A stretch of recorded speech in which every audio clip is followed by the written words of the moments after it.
Oh, hey there! Welcome back to the MontyVerse. I'm your host, Monty, and we are doing another She Hulk episode reaction, this time to episode 2 of the series titled Superhuman Law. Joining me, as always, for these is the Egg Lord herself, Nicki. What's up, Nicki? Not too much. I'm really interested to get into this next episode. I really liked the first one. I know you liked it a little more than me, but I'm excited to see where the series is going to take us. Yeah, I thought the episode was very strong. It was a very strong premiere episode, but let's jump right into episode 2 because I'm really dying to see this right now. So, let's check it out.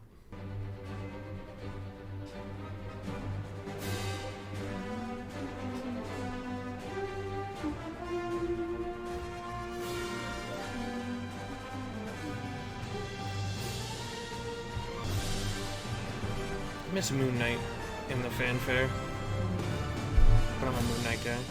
Such a short amount I think I'm just an Oscar Isaac guy. I would definitely attest to that about you. Or superpowered influencer Titania Is that a title? Oh my gosh. The result of an extreme case of low blood sugar. Pretty decent. Whoa! like a chick Hulk. A She-Hulk? It's like the comment section Exactly. of a She-Hulk video. Oh my god. No, that's for somebody called She Hulk. It can't possibly be what they're calling me. Lady Hulk, Girl Hulk, She Hulk. Come on, just give them what they want.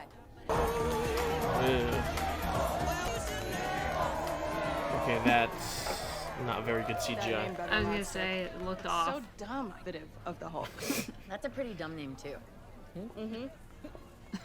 She's just down in that.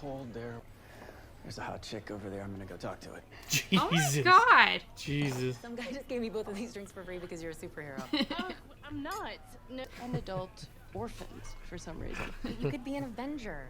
Do the Avengers offer health care? I don't. Maternity leave, a pension? Are they even paid? Here's Asking the thing, though. tough Hulk questions. We already got an answer to that, though. Can I talk to you for a moment? In the Falcon and the Winter Soldier, Sam says they didn't get paid. Oh.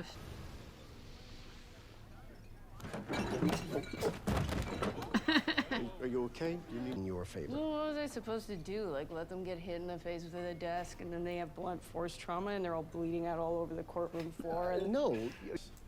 Wait, you're firing me? Yeah, that's straight from the comics. Attorney for hire. This is Jen. Cute. Leave a message. We just can't take the risk of a sideshow. Jen. What? Jen, what are you Oh, doing? there's that also. I have Oh, the prize. barcode. Come on, Oh, okay. seriously. Sorry. I'm sad and I'm lonely. I have to go back to that page. Definitely a lot of Easter eggs there. No! Oh my god. No. She's got Finally Cap's dinner ass after as I her get wallpaper. Sorry. Aw, she has a I'll puppy. never forgive you for this. Or does she just have a puppy wallpaper and her whole life is a lie? Shouldn't have. Wow. Oh, you know, this much sugar is very bad for you and your waistline. Jen, you don't have to worry about getting fired. I already told everyone, so it won't be awkward. No one's going to bring it up. Hi, everybody. Oh god. You're fired. Chad! Oh, to that's bring it the up. I Genius said Chad don't bring we it heard up. about Why would last I tell you episode. to bring it up? Sorry, Uncle Mo. She already... Manager over at the Best Buy. Manager, all right, Chad. Employed and promoted, right? Oh, Jen, there is the nicest young What a man dig. who works at the coffee. That Hawkeye guy, what happens to those arrows of his? I mean, does he go around and collect them when he's done? Jenny, Nobody calls me. Valid I'm just going to question. put this out there. Back to Hawkeye. It's pretty hazardous to leave those things lying around. Appreciate about being a person. But see, the Arrow discourse has continued from the Hawkeye series. Now, Jen, Thought I could keep this at bay for, I don't know how long, eternity? well... But it's just like, hey, Sweetheart, it's gonna be okay. This isn't even the first time we've had to deal with a Hulk in the family. And you didn't destroy a city. Fair point. The thing that you were dreading happened, but look, you're still standing. And now you get to keep moving on. Good dad. Ugh. We have a track record of good parents in the MCU so far. This phase. Hello, Jen. No, I'm balling on a budget now. Thanks, Pedro. I will only do it if I can hire my own paralegal. Non-negotiable. I truly do not care who your paralegal is. Yes. We start Monday. Pedro, Jen Walters is back, baby. All right, that was very awkward. That was weird dubbing, right? Like, if they didn't dub that, they should have like zoomed in on her face or something. That means I'll expect you to be at work and in court as the She Hulk. It's actually the reverse Not in as the a comics. Normal person. And it would have been nice to know ahead of time. Right now. Wait, what? This way, please. I am totally qualified, but now everyone around here is always going to think this is the only reason I got the job. It's so... Oh my, These you're right. dodos never had to deal with this on their first day The at work. CGI just looks But a little I'm weird. curious. What do you think about it? I mean, that looks good. This moment, yes. Agnostic. Interesting. Unprecedented, for sure. Oh. What? Spend the rest of the year worrying about what I just said. Oh, here we are. Big ass windows. Yes, a fully stocked mini fridge and a desk. I mean, this is normal, but this is very fancy. I'm gonna have. Oh. It's got some office supplies to get you started, snacks, and a map to the best bathroom for pooping. Pug is a real. If Pug is anything like his comic self, he's a let real one. Carrington go. And then tell Bob Thompson that he's going to Minneapolis because he hates the cold. I mean, just tell him.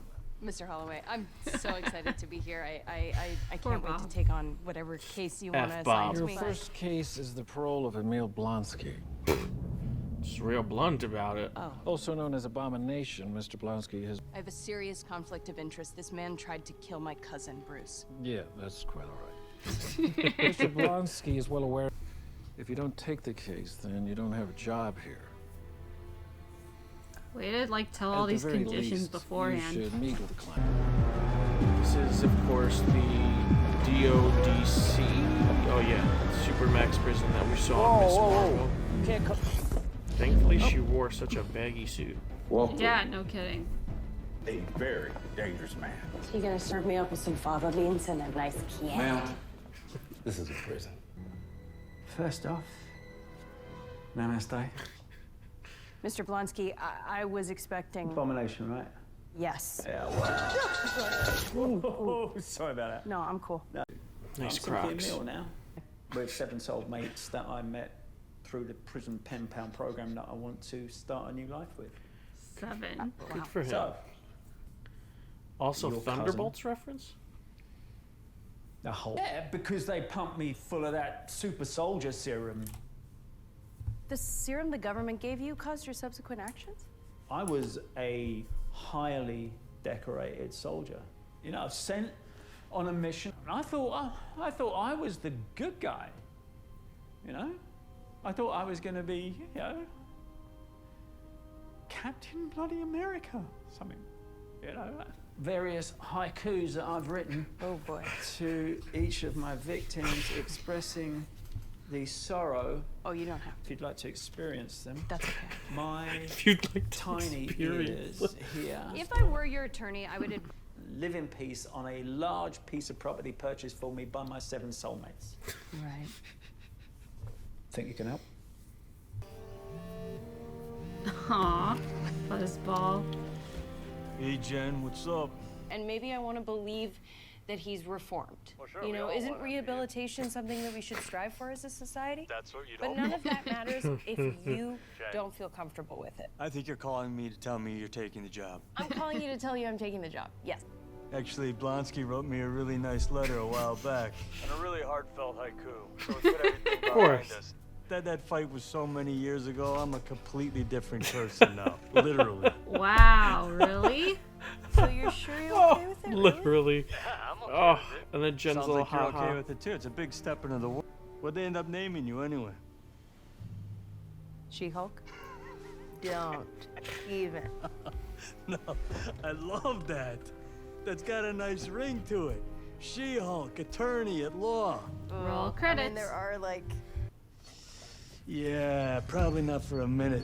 I got some things I gotta take care of.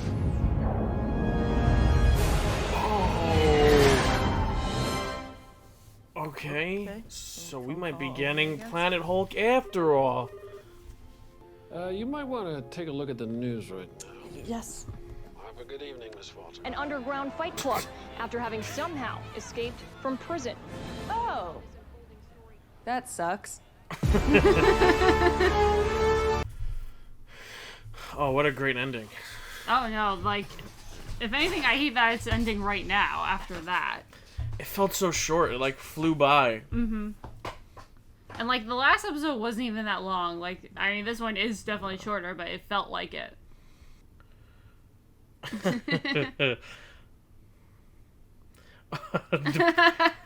That's nice.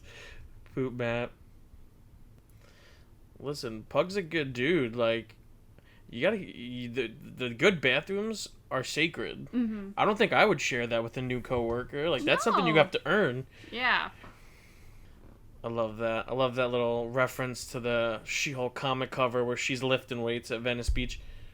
4K is this thing nobody does, but you still need it. Nobody does. Just keep turning. Real, dude. I don't know what the Drop it down. Why does he have like a Brooklyn Do accent? not touch these wires again. No, I could have done that. There you go. Yeah, watch You out for the could've, but lamp. you did Yeah, it. oh, good. Good. Come on up. Come on in. There you go. I'm glad you're staying hydrated, Dad, but this seems a little excessive. Oh, yes. I got that. Do that. Yep. Okay. That was cute. That was a little wholesome mid-credit scene after last week's big reveal. The big reveal post-credit scene. But let's talk about the question you asked me during the credits. And that is, of course, when She-Hulk takes place chronologically in the MCU. You're saying that you think it takes place concurrently with Shang-Chi based off of that footage? I mean, at least at that moment. Obviously, there's several more episodes to it with the series, but that actually, I mean, it also raised the question of we're seeing Emil Blonsky now in his human form, but we knew ahead of time about the Abomination. Before I let you go too far, I just want to point out why I don't think that's the case, so that you understand it. Because I think what that was is because the Blonsky case is such a high-profile case, and it's essentially going to establish a new legal precedent with GLK&H starting this new Superhuman Law division. That I think that what's happening is that's leaked footage that people are digging up secrets, because this actually has to take place after Shang-Chi, because we see Bruce and Shang-Chi in human form with his arm still banged up. Oh my god. In the post-credit scene. Oh my god, that's such a good point. Yeah, so this actually has to take place, I would say, well after Shang-Chi, or a decent amount of time after Shang-Chi. And I think that's just, you know how the world is. When someone's in the spotlight, you know, just to take away some of his credibility, people who don't want him released from prison, they're leaking this footage of him openly fighting in this superhuman fight club. Right, but depending on like the amount of time that's passed since then, I mean the case wouldn't be dead in the water. I mean that still gives Jen something to work with, though. Yeah, I mean this is the whole fun of Superhuman Law. We get to explore these different weird cases, you know, and it also gives an excuse to bring in one of the best characters in the MCU, Wong, to testify during this case, to say like, hey, we need he needed to be there, or you know. So it's really interesting because people are going to argue like, oh, the MCU's in-universe superheroes have been around since Captain America, but realistically have emerged in grand fashion since Iron Man. And there's been no Superhuman Law established since then. Right.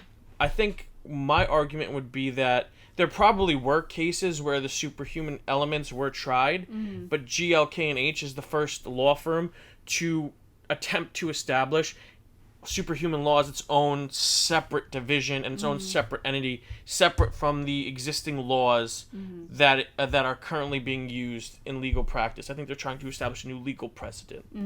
No, it makes complete sense because, I mean, we can go as far back as Civil War with the Sokovia Accords of them just kind of trying to establish, like you said, any kind of precedents, and control is probably not the best word, but of just how, like, these entities, whether it's the government or anyone else, just trying to find a way to handle it. That's a great point that you bring up. Also, since you brought that up, are the Sokovia Accords even a thing? We don't know. Right. Hopefully we find out, because it's very confusing, especially since She-Hulk would be arrested for not being registered, right? Technically, yes, and I mean, that would be interesting to bring up. And by all means, with all the Incredible Hulk references, there's no shortage of what they could reference that's already preceded this. And we'll get back to that, but I think with the 5 years that passed between Infinity War and Endgame, I think they could just hand wave the Accords. So at that point, yeah, I'm sure that was not the biggest concern on everyone's mind. Can we just talk about Titania being a superhuman influencer? Oh. Like, I saw that in the beginning of the episode, and all I thought was all the young people or just older people who are obnoxious influencers on TikTok or Instagram or Twitter, but now given superpowers. Can you imagine the type of world that is? And then, correct me if I'm wrong, they said she was there for traffic court, and so... Traffic court, and it was due to low blood sugar, I believe, was the excuse, which is hilarious. Yes. But it also just... It adds a lot to the show, I think. Like, the little... Like, you have to always be watching, like, the tickers on the bottom. Right. Or just to pick up fun little details. And there was that website page that I do want to go back to at some point, probably when I talk about the comics, because I know for a fact that there were definitely some Easter eggs there, because I saw Iron Man sneakers. So, but we'll touch on that when I talk about comic stuff. But Jen's parents, we meet Jen's parents in this episode. Vastly different than they are in the comics, but I actually prefer this version better. To give you a backstory on what they were like in the comics, so that way you have something to compare to. Her dad was a sheriff, and her mother actually passed away when Jen was very young in a car accident, a fatal car accident with a drunk driver. So her father, while very loving and supportive in the comics, she kind of grew distant from him as she grew older and as she went to law school. And his job greatly affected her in life, in that the sense of he blamed his wife, her mother's death, on a criminal that he was prosecuting, and he was wrong. So his obsession with the law kind of rubbed off on her, but she turned and she pivoted and used that to study law. But I kind of really prefer this version of Jen's parents, of Morris Walter and Elaine Walter, Banner Walter. I was gonna say, I especially love her dad. Her mom, like, kind of had the stereotypical, kind of overly critical, like, the waistline comment, and, like, that, so that vibe is, like, always a little bit aggravating, but, I mean, her dad, like, seems absolutely fantastic, though, just the way he took her aside and telling her, like, hey, you're still standing. I almost wanted to start singing at that, but so it was really just a sweet moment, just the ones that they had together, and even with the post-credit scene was really fun. Yeah, and outside of Moon Knight, I think we've had a pretty good run of parents in the MCU, especially in these Disney Plus series. I mean, the back-to-back Khan family and Walter family, I really appreciate loving and normal families, like families that you could definitely relate to, and I definitely felt like I have sat at tables like that before with my family, which it's just the dad said, "Oh, you don't have to worry about being fired. I told everyone already, so it wouldn't be awkward." Like that's really good writing, and I really enjoyed the performances there. But also we get our second, and this is something I wanted to bring up because I don't know if this is going to be happening every episode. We get the Hawkeye question. Yes, that was great. Which is like, does Hawkeye pick up his arrows? Which is essentially like the question that Kate asked Clint in the Hawkeye series. But it's our second main, like, shower thought question, like question you think of randomly in the middle of the night about an Avenger. The first one was, is Captain America a virgin? Mm-hmm. And now this one is, does Hawkeye pick up his arrows? Right. To be fair, like, throughout my life, like, I've always wondered that about archers in movies, like, especially in these giant battles. Like, well, wait, like, what are they gonna be able to reload enough, or just that kind of stuff? Totally valid question. But it is funny, though, now that you bring it up. I kind of hope we get a different question about a different superhero every episode, because those are great so far. They've been very great. We almost like have to have a whiteboard, like keeping track of if it's gonna be a trend and who they cover for it. We were introduced to Pug this episode. We have not met Mallory Book yet, which is another important character from the She-Hulk comics, played by Renee Elise Goldsberry. Of course. Angelica. Yeah. Someone that you're looking forward to meeting. Yes. But I'm sure that she's going to pop up next episode. I'm almost fairly confident that that's the case. And we are introduced to GLK&H, and I like how, correct me if I'm, but my interpretation of they're using GLK&H's wanting of Jen to be She-Hulk when she practices law, which is actually the exact inverse of what they want from her in the comics, which is they don't want her to be She-Hulk when she's in the building. But they're using that to kind of allow Jen to openly talk about the differences between men and women in the workplace. And it's like, oh man, they just want me because I'm a Hulk, and they just want me, like, essentially to fill quotas. Like token, like, she's like a token hire in that regard, is what you're kind of... Yeah, and she walks by, and I feel like this was blatant, but she walks by that table of all older white men, all laughing, like, very comically, very cartoonishly, and she's like, you guys never had to wonder why you were hired, you guys never had to be in the position that I'm in, and I think that that's a very interesting way to have this discourse, to essentially add the female workplace perspective into the series without it feeling heavy-handed or forced. Right. And I mean, that's also just compounded by the fact that this guy also doesn't even tell her this condition ahead of time. There's a few things he didn't tell her ahead of time. So, and she was also, like, in a desperate enough position to where she just, like, blindly agreed to it, like, as soon as he made her the offer. So it's honestly, like, just an uncomfortable situation all around, because it was partly made in desperation. But what is the alternative at this point? Yeah, and what's great about it is, first of all, I don't know who the actor is, but the guy they got to play Holden Halloway is very good, and he's very reminiscent of the Holden Halloway in the comics. He essentially gives Jen all these propositions because he kind of knows, like, he doesn't force her to do anything. He leaves everything up to her. All the decisions are up to her. She can leave whenever she wants, but he kind of knows that she can't really leave. Right. Like, she's got unless she doesn't want to work in the legal profession anymore.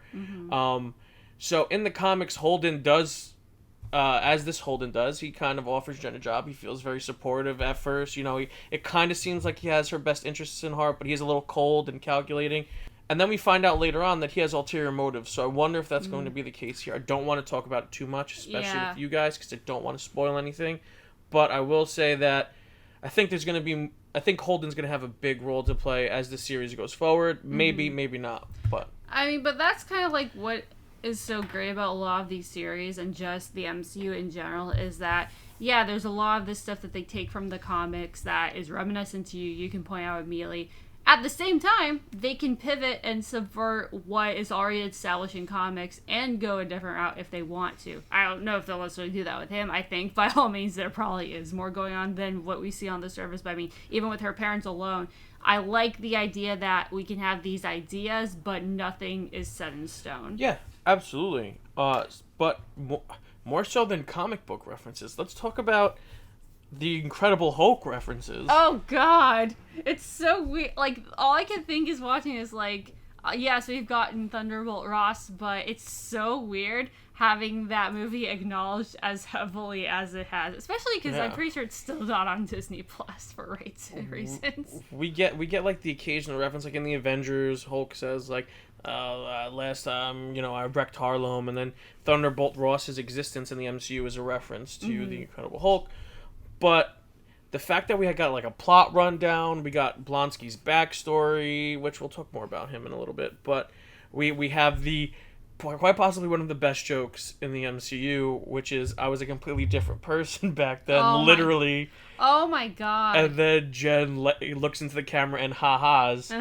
Like, oh my god, that was so good. Yeah, remember back when Edward Norton used to be my cousin, guys? It literally could have not been more obvious unless Mark Ruffalo looked into the camera and said, "Remember when I was Ed Norton, everyone?" And then Don Cheadle's in the background going, "I remember. Remember when I was Terrence Howard? I remember."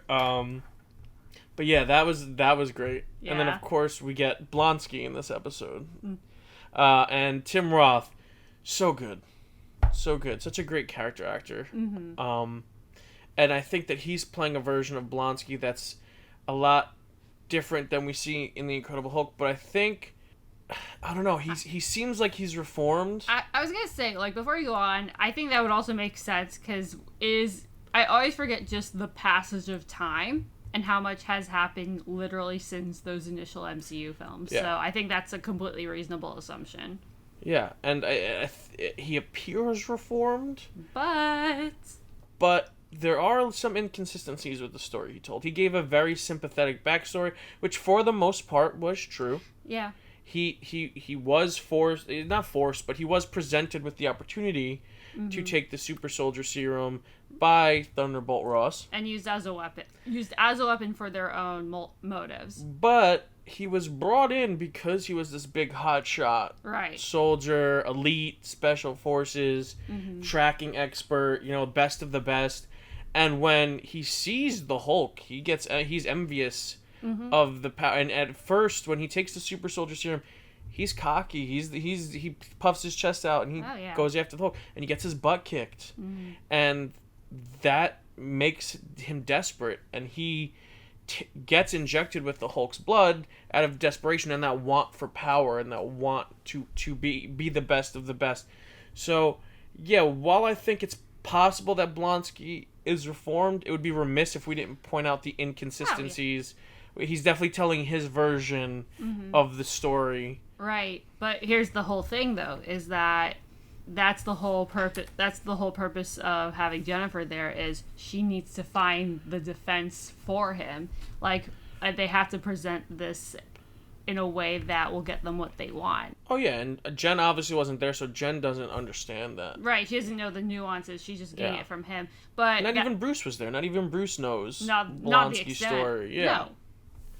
So listen. I think that everyone has. I think if the story wants to tell a story about criminal reform, I think I'm here for it. I think Blonsky could have gone better, could have changed, but me realizing that the MCU has a Thunderbolt movie coming out and that, you have Julia Louis-Dreyfus building a team of anti-heroes / villains, I'm like, is he 100% reformed, or are we going to see the Abomination in action again?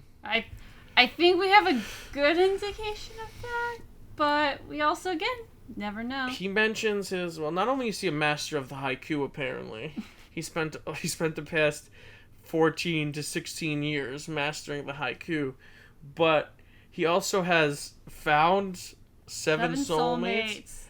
And that's interesting because it can be interpreted as literally he has found 7 people to spend the rest of his life with 7 soulmates who apparently will buy him a temple or some a plot of land or whatever it was.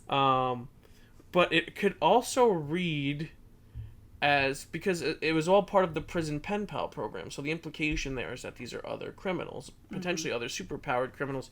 So it could also read for the MCU theorist in me, that could read as, is this a setup for the Thunderbolts? Like, has he been in contact with other potential team members? But more than likely, it's going to be those Z-list villains that we saw in the trailers that he was spending time with. But I feel like I have to mention that possibility. But outside of that, is there anything else in the CGI? We noticed that. Yeah. Listen, the CGI in this episode, to be blunt, is not nearly as good as the first episode. It doesn't take me out of the episode. It didn't bother me. For me, I feel like it's it's basically on par with what we saw in the early trailers, which again, I don't think is as awful as a lot of people I think were saying it was, but it was definitely, like you just said, a little bit of a step down for me. I think it was more obvious at some points than others. So at some points, it wasn't even a thought that crossed my mind, but yeah, there were points, especially when she was walking, where it was a little bit distracting. Again, not enough to where I think it like downgrades the show or this episode, but it was an observation that I had. Yeah, it was all the in motion shots. Mhm. All of the, like when she was drinking, it didn't look like she was fully holding the glass, or when No. she was walking in the law firm, the lighting seemed off. It didn't seem to match her color palette. Right. It's also just distracting, like when she's standing next to other actors who are physically there. For me, it's like it's very hard to separate that. That being said, I think the close-up shots and the still shots, like where like scenes of her standing still and talking, I think those were very well done in terms of the VFX. It was very detailed, and I think there was no uncanny valley there. I think it was all just really the movement shots. And again, you know, when you have 9 episodes and you're dealing with a lot of She-Hulk in the beginning, it didn't take me out of it. I'm suspending my disbelief. We literally saw Bruce leave Earth in a spaceship. So, you know, you have to suspend your disbelief in the MCU. So, shaky CGI is not something that I would dock too many points on this series for, because to me it's not that big a deal. It's not going to ruin my enjoyment of a really good episode. Mm-hmm. No, I completely agree. Again, it's more like I would say it's definitely a little bit more of a nitpick. But no, I think that's a good point. I think there's enough other things going on around it, though. Yes, and is there anything else in regards to the episode that you wanted to talk about? We didn't talk about America's ass. Oh yeah, her wallpaper. She has a very healthy obsession with Captain America. I don't think I say healthy because she's not obsessed with Captain America, but she does have an appreciation. I was gonna say she has. I think it's a healthy obsession. A phone wallpaper.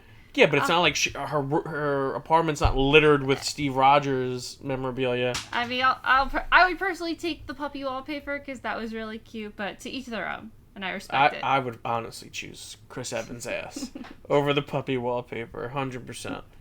But that's just me. But is there anything else in regards to the show itself that you wanted to talk about that we didn't touch on? I mean, honestly, I really enjoyed this episode. I probably honestly liked it more than the previous one because now we're kind of starting getting into that courtroom sitcom vibe that we were kind of expecting with it. I'm excited, like you brought up Renee Lee Goldsberry, to see her.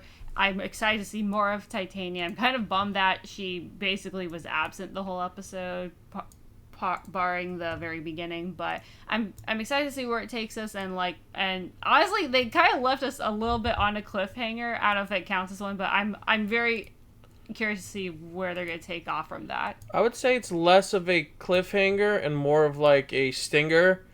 Like it's like, oh, because I guess you could say it's a cliffhanger. It's more like they're keeping us hooked. Like, yeah, it ended like pretty kind of conclusively, but it left you wanting more, which is always a good sign. Yes, absolutely. And again, if Wong's gonna be in there, I'm all for it. I'm Team Wong. Give me as much Wong as possible in the MCU. But let's just, while you were talking, I was just going back to the infamous screenshot on the laptop that I was talking about, and let's take a look at this page right now. Find Ant-Man. I love how that's one of the tags. It's just Find Ant-Man. It's a tag on a news website, like between movies and cars. Yeah, it's Find Ant-Man, Cars. It's movies, Find Ant-Man, Cars, Norse mythology, Avengers, and Insanity. So that's hilarious. We have an advertisement for the Iron Man 3s, obviously a play on Jordans, and just a nice reference for all you sneakerheads out there. This is interesting. Man fights with metal claws in bar brawl. I wonder who that could be a reference to. Whoa, it couldn't possibly be someone with retractable claws. Yes. That's a very famous Marvel character. It's a reference to Clawy McStabberton. Oh, that's his name. Yeah. Okay. Good to know. or Wolverine, but details. Yeah, who knows? Who knows? X-Men, Wolverine. He's not popular. No one cares about Wolverine. Oh, and finally, after like 27 movies and TV shows, we finally get a reference to the giant celestial sticking out of the Earth. And there is a clickable link for an article that asks why there is a giant statue of a man sticking out of the ocean. First of all, I just want to say no question mark on the article. Bad writing there. You should definitely punctuate. Well, technically, the way it's not phrased as a question; it's phrased as a statement. Oh, it's not why is there, is why there is. Okay, but still. You gotta learn grammar. But still, well, listen, I can't do all the things. Listen, I have to. But finally, finally people are like, hey, Tiamat sticking out of the ocean over here. That's really gonna be a weird. The Earth. I really want to see like a picture of Earth from space, and just see the celestial. Like see if the Earth is now not round, but it's round with just a hand and a head in the silhouette. That would be hilarious. Marvel, if you want to address that at any point in any of your cosmic movies, do that for me. Thank you. That would be great. But there is that, and there's another reference. We got some references to the X-Men. We got references to Mystique and different locations in the X-Men universe and the Falcon and the Winter Soldier. And now we have a blatant reference, I would say, to the X-Men character Wolverine, one of the most popular characters in Marvel Comics. So if this doesn't tell you that Marvel is ramping up for the X-Men within the next couple of years, I don't know what will, but there is that. And there's a Bardco there. Let's just end this debate right now. I'm assuming it's going to be the first issue of the Dan Slott She Hulk run. But let's just check this out. Here, is there like a way to... Alright, never mind. I'm just going to assume that it's the first issue of the Dan Slott She Hulk run. Of course, single green female. Because this was the heavy basis of the episode. This episode was heavily based off of issues 1 and 2 of that comic series.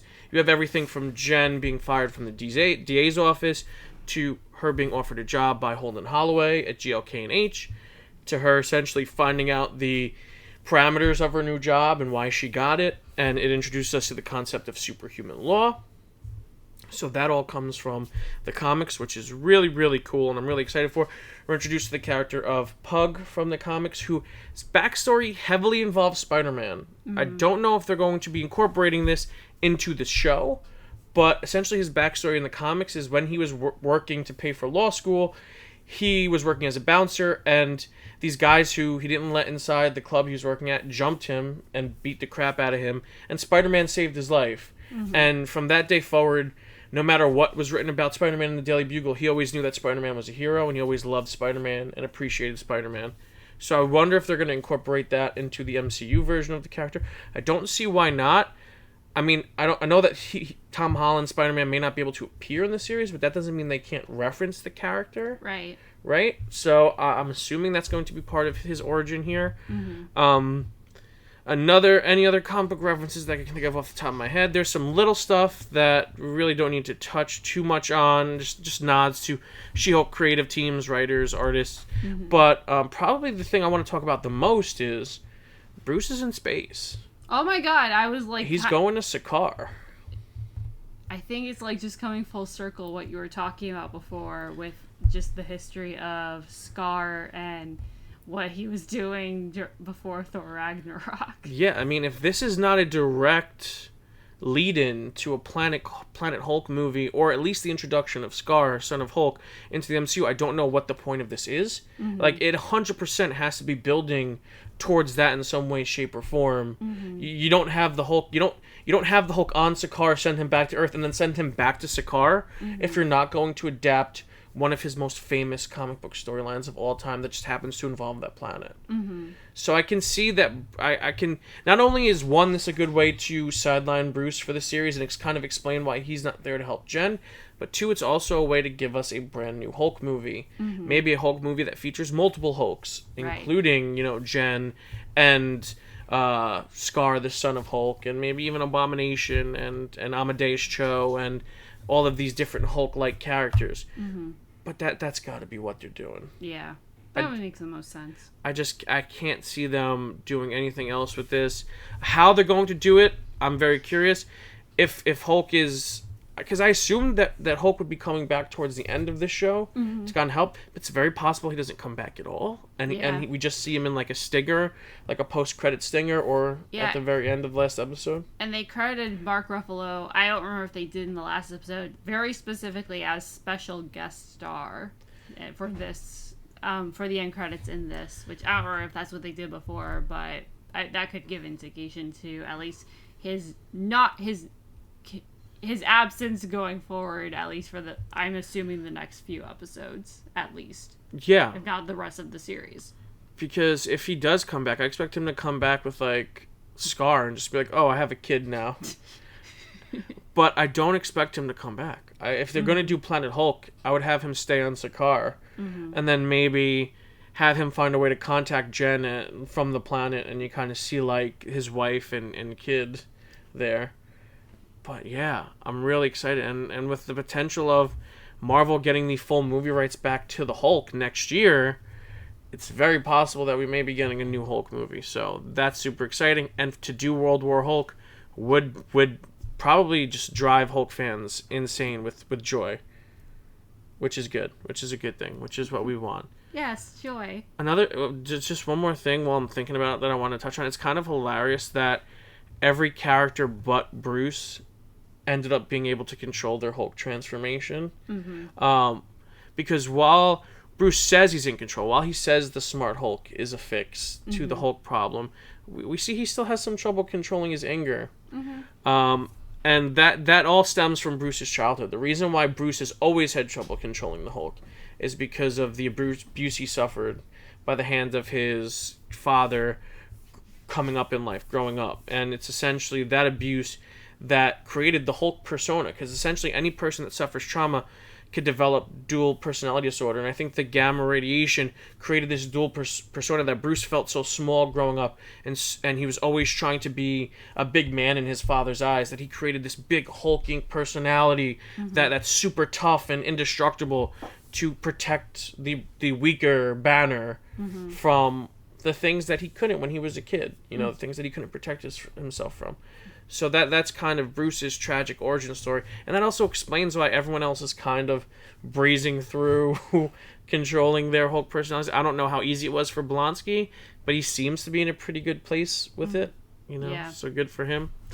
But I think that's going to be it for this episode of She-Hulk. I think we talked more about the episode than the length of the episode itself. But that's because it's just really good. And in these two episodes, we've gotten so much in terms of the MCU. So it's really cool to see all that happen in two very short, I feel, what felt like episodes. But is there anything else you wanted to touch on?